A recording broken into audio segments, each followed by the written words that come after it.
യെശയ്യാവ് അധ്യായം 1.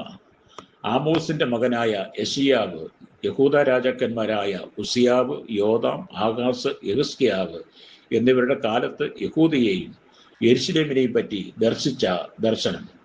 ആകാശമേ കേൾക്ക, ഭൂമിയെ ചെവി തരിക, യഹോവ അരുളിച്ചെയ്യുന്നു. ഞാൻ മക്കളെ പോറ്റി വളർത്തി, അവരോ എന്നോട് മത്സരിച്ചിരിക്കുന്നു. കാള തന്റെ ഉടയവനെയും കഴുത തന്റെ യജമാനന്റെ പുൽത്തൊട്ടിയെയും അറിയുന്നു. ഇസ്രായേലോ അറിയുന്നില്ല, എന്റെ ജനം ഗ്രഹിക്കുന്നതുമില്ല. അയ്യോ പാപമുള്ള ജാതി, അകൃത്യഭാരം ചുമക്കുന്ന ജനം, ദുഷ്പ്രവർത്തിക്കാരുടെ സന്തതി, വഷളായി നടക്കുന്ന മക്കൾ. അവർ യഹോവയെ ഉപേക്ഷിച്ചു, ഇസ്രായേലിന്റെ പരിശുദ്ധനെ നിരസിച്ചു, പുറകോട്ട് മാറിക്കളഞ്ഞിരിക്കുന്നു. ഇനി നിങ്ങളെ അടിച്ചിട്ട് എന്ത്? നിങ്ങൾ അധികം അധികം പിന്മാറുകയുള്ളൂ. തല മുഴുവനും ദീനവും ഹൃദയം മുഴുവനും രോഗവും പിടിച്ചിരിക്കുന്നു. അടിതൊട്ട് മുടി വരെ ഒരു സുഖവും ഇല്ല. മുറിവും ചതവും പഴുത്ത വ്രണവും മാത്രമേ ഉള്ളൂ. അവയെ ഞെക്കി കഴുകിയിട്ടില്ല, വെച്ച് കെട്ടിയിട്ടില്ല, എണ്ണ പുരട്ടി ശമിപ്പിച്ചിട്ടുമില്ല. നിങ്ങളുടെ ദേശം ശൂന്യമായി, നിങ്ങളുടെ പട്ടണങ്ങൾ തീക്കിരയായി. നിങ്ങൾ കാണെ അന്യജാതിക്കാർ നിങ്ങളുടെ നാട് തിന്നുകളയുന്നു. അത് അന്യജാതിക്കാർ ഉന്മൂലനാശം ചെയ്തതുപോലെ ശൂന്യമായിരിക്കുന്നു. സിയോൻ പുത്രി മുന്തിരിത്തോട്ടത്തിലെ കുടിൽ പോലെയും വെള്ളരിത്തോട്ടത്തിലെ മാടം പോലെയും നിരോധിച്ച പട്ടണം പോലെയും ശേഷിച്ചിരിക്കുന്നു. സൈന്യങ്ങളുടെ യഹോവ നമുക്ക് അത്യല്പമായൊരു ശേഷിപ്പ് വെച്ചിരുന്നില്ലെങ്കിൽ നാം സോദോം പോലെ ആകുമായിരുന്നു, ഗോമേറയ്ക്ക് സദൃശ്യമാകുമായിരുന്നു. സോദോം അധിപതികളെ, യഹോവയുടെ വചനം കേൾപ്പിൻ.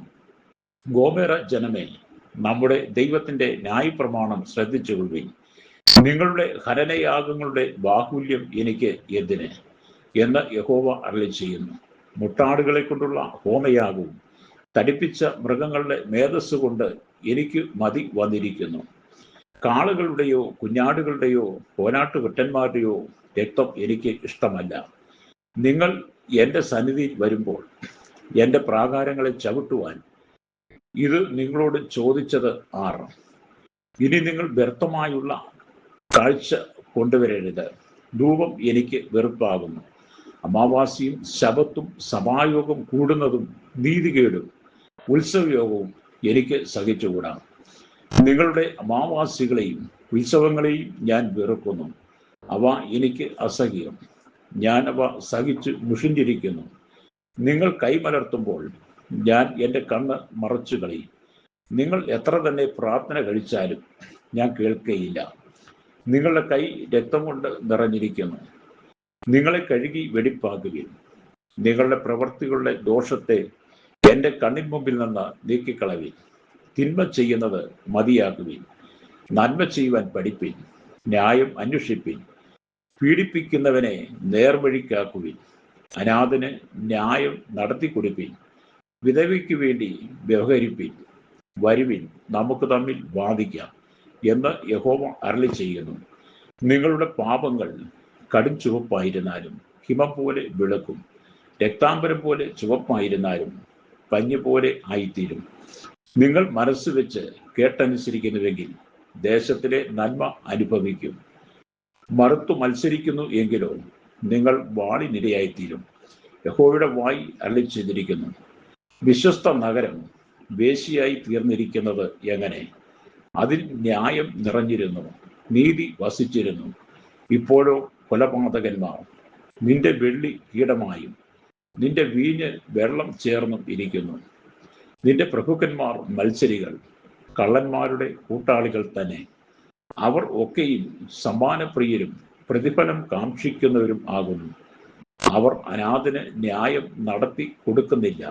വിധവയുടെ വ്യവഹാരം അവരുടെ അടുക്കൽ വരുന്നതുമില്ല. അതുകൊണ്ട് ഇസ്രായേലിന്റെ വല്ലഭനായി സൈന്യങ്ങളുടെ യഹോവയായ കർത്താവ് അരുളിച്ചെയ്യുന്നു.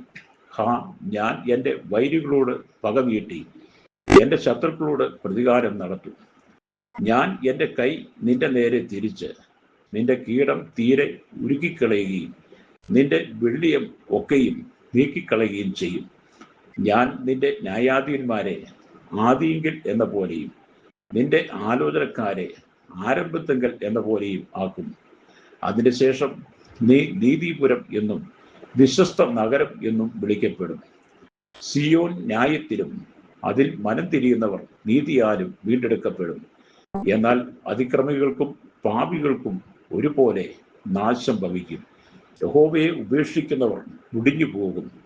നിങ്ങൾ താല്പര്യം വെച്ചിരുന്ന കരുവേലകങ്ങളെക്കുറിച്ച് നാണിക്കും.